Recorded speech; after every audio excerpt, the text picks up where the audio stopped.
أنا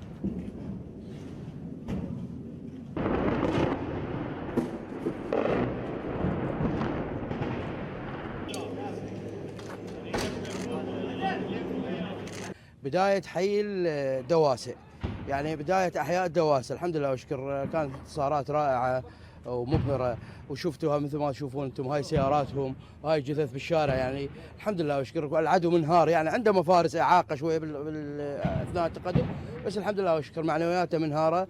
والحمد لله وشكر، إن شاء الله نوصل اليوم أو باكر نوصل مركز المحافظة.